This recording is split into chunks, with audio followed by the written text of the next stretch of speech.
Voilà, l'autre masque. Ne pas oublier les masques, bien sûr. Mais enfin, Chloé et sa mère sont heureuses de préparer ce cartable, privé de classe depuis le 11 mars. Les deux trousses. Au Maroc, les familles ont eu le choix entre deux rentrées, à distance ou en présentiel.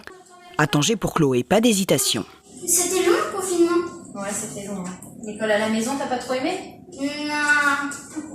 Par contre, là, on est à 3 jours de la rentrée et on a des bribes d'informations. On ne peut pas faire la différence entre le dispositif présentiel ou distanciel parce qu'il n'y a pas d'infos.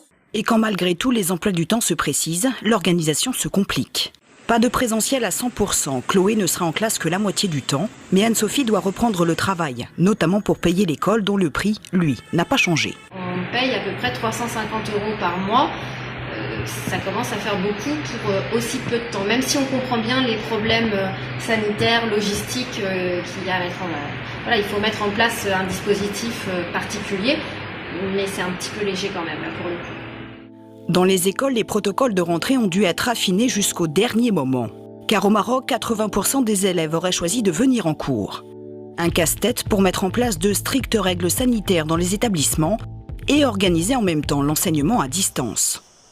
Hier soir, tout était prêt, mais ce matin, au lycée français de Casablanca, le plus grand du pays, aucun élève. Casablanca est en zone rouge, le Maroc vient d'y annuler les rentrées.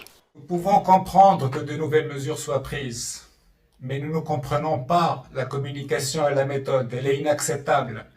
C'est après 22 heures, la veille d'un jour de rentrée, que nous recevons des emails des chefs d'établissement informant que finalement les écoles seront fermées. C'est pas acceptable. Il faut un minimum d'empathie envers les familles, surtout en cette période déjà assez complexe.